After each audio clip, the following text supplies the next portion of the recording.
So this is pretty cool. I saw all this sawdust on the ground here, and I saw this ant, and he's picking it up and he's dropping it down this hole, and that's like a chipmunk hole. See him dropping it?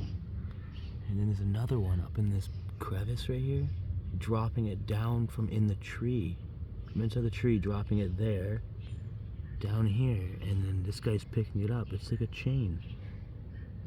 You can see them dropping over here once in a while. See? You saw that one in the middle? There he is, right there. See, like black carpenter ants or something?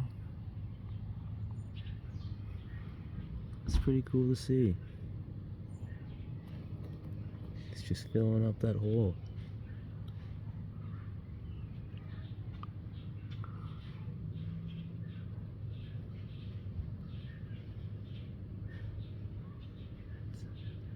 I think got 2 layers. Very cool, very cool.